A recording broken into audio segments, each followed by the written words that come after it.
आपल्या गौरव देशमुख या यूट्यूब चॅनलवर तुमचं स्वागत आहे. आज आपण संत्री जे शेतकरी करतात त्या शेतकऱ्याकडे आलो आहेत किनखेडा इथे. तर हे आपले शेतकरी आपल्यासोबत आहेत. तर दादा तुमचं नाव सांगा ना.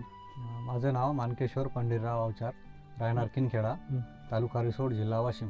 बरं, ही संत्री किती दिवसापासून करता तुम्ही? मी जवळपास 2002 मध्ये संत्र्याची बाग लावलेली आहे आणि हा तिसरा बहार मी घेतलेला आहे. तिसरं? हा, म्हणजे तिसरं तोड, म्हणजे यावर्षी तिसरा मळा आलेला आहे. आणि यावर्षी पाऊस जास्त झाल्यामुळे मे महिन्यात पाऊस झाला 25 मध्ये, त्याचं म्हणजे झाडावर परिणाम पडला.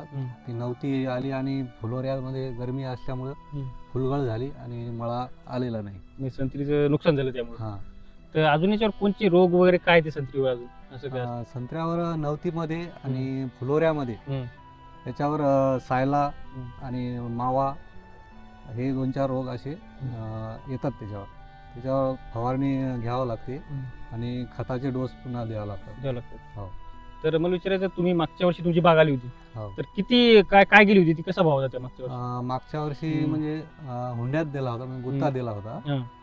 तर तो 2.25 लाखात दिला होता. 2.25 लाख. हा, यावर्षी 100 झाडं आलं होतं फक्त. 100 झाड आलं होतं. हो. आणि यावर्षी? यावर्षी तर या पावसामुळं काय 50-50 कॅरेट माल नाही का. बर. तर यावर्षी बरंच नुकसान झालेलं आहे. बरंच नुकसान झालं. हो. हे माझ्यावर 3 एकर मळा आहे. त्याच्यात जवळपास 500-600 झाडं आहेत. 600? हो, 500-600 झाडं आहेत. सरासरी जर झाड 1000 रुपया जरी पकडलं तर जवळपास 6 लाख रुपयाचं नुकसान आहे यावर्षी. नुकसान झालं यावर्षी? हो. म्हणजे बरेच नुकसान झालं यावर्षी. कारण एका झाडाला 2 कॅरेट म्हणलं तरी आज 1000-1200 रुपये कॅरेट चालू आहे सध्या. चालू आहे. बरोबर. तर 2 कॅरेट जरी माल निघला तर याचं 1000 रुपयानं जरी धरलं म्हणजे 12 लाख रुपया जवळपास नुकसान. हो. तर आपण सरासरी कमी जास्त आल्यामुळं समजा 6 लाख धरले आपण. 2 कॅरेट जरी प्रति झाड धरलं तर 6 लाख रुपयाचं नुकसान आहे. 6 लाख म्हणजे पाण्यामुळे झालं समजा. हा, पावसामुळं. मे महिन्यात पाऊस झाला मागच्या 25 मध्ये. तर त्याचा परिणाम पूर्ण शेतकरी संत्रा बागेवाल्याला फार नुकसान झालेलं आहे.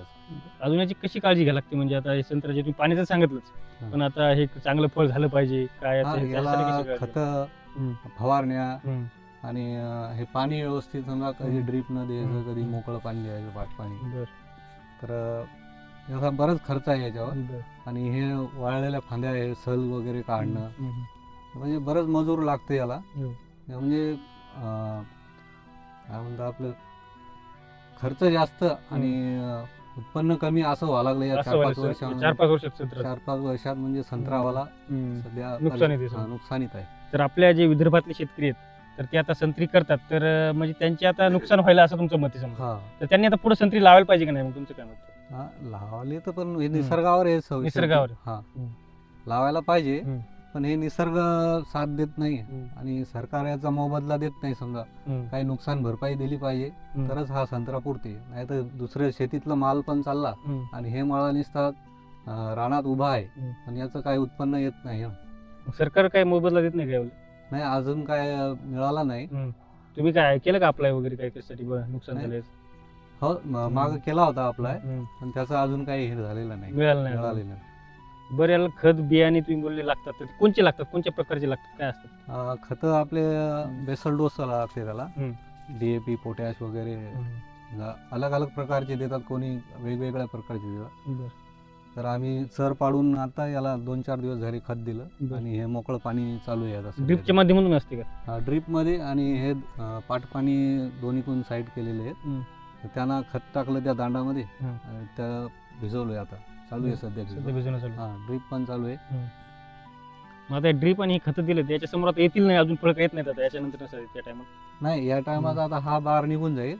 आता याला आंब्या बार लागलेला आहे थोडाफार. आंब्या बार म्हणजे फार नुकसानदायक असते.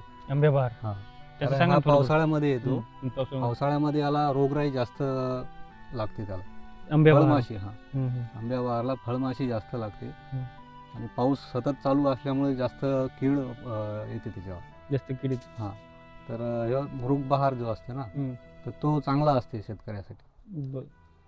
तर मला विचारायचं, पाण्याची सोय कशी केली मग तुम्ही? पाण्याचं तुमचं स्वतःच आहे का तुम्ही? नाही, पाणी स्वतःच आहे, विहिरीचं आहे आणि नदीवरून पण पाईपलाईन आहे. ड्रिप एक साईडच केलेली, आता दुसरी साईड टाकली पण ती जोडायची राहिली. सध्या पाटपाण्यानंच चालू आहे. किती लागत असते पाणी याला? किती संत्र्याला पाणी किती लागत असते? म्हणजे पाण्याची जास्त सोय पाहिजे का कसं कमी पाण्यात चालतं? नाही, पाणी जास्त बी चालत नाही याला आणि फार कमी पण चालत नाही.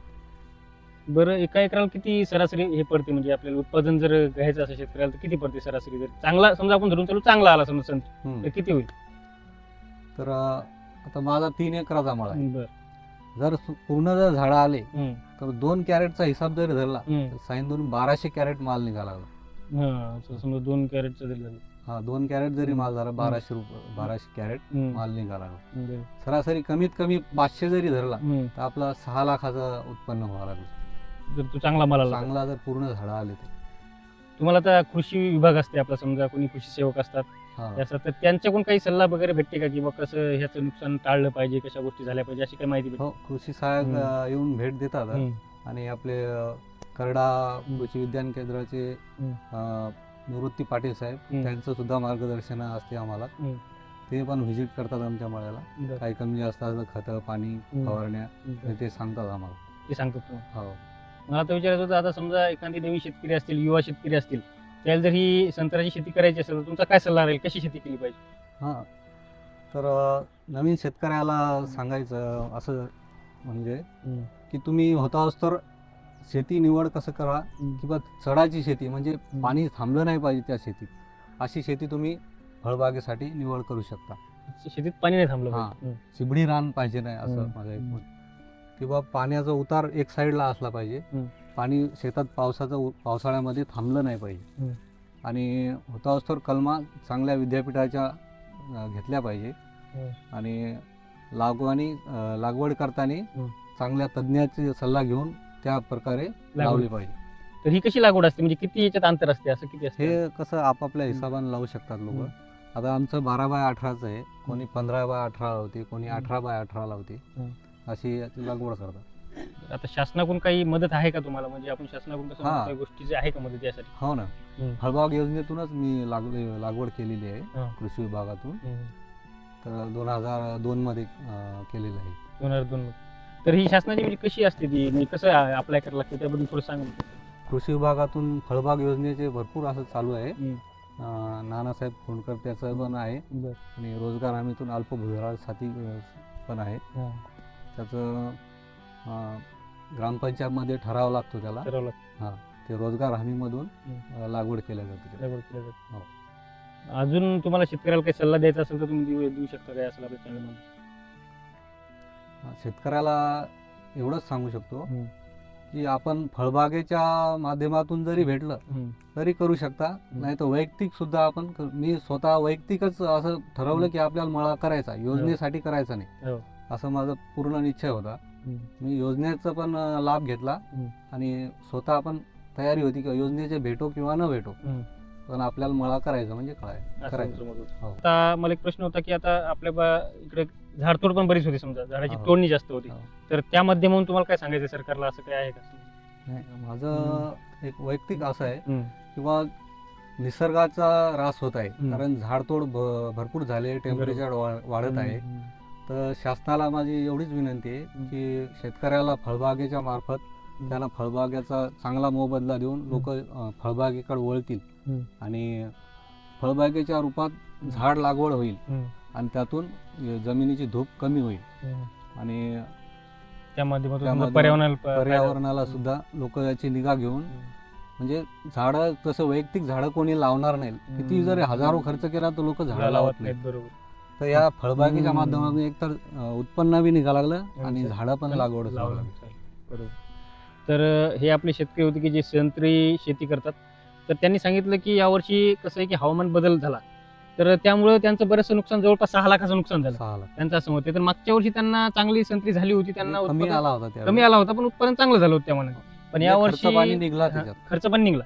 पण यावर्षी अशी अडचण झाली की हवामानाचा बदल झाला आणि त्यामुळं बरेचसं नुकसान झालं आणि तेवढी बाग गेली नाही. तर बऱ्याचशा शेतकऱ्याचं यावर्षी हवामान बदलल्यामुळं नुकसान झालं. तर आमचा हा व्हिडिओ तुम्ही पूर्ण बघितल्याबद्दल तुमचे खूप खूप धन्यवाद. आणि तुमच्या इकडची संत्री कशी आहे, त्याची लागवड कशी पद्धतीने तुम्ही करता, हे नक्की आम्हाला कमेंटमध्ये सांगा. आमच्या इंस्टाग्राम पेजला नक्की फॉलो करा आणि आमच्या यूट्यूब चॅनलला नक्की सबस्क्राईब करा. थँक्यू.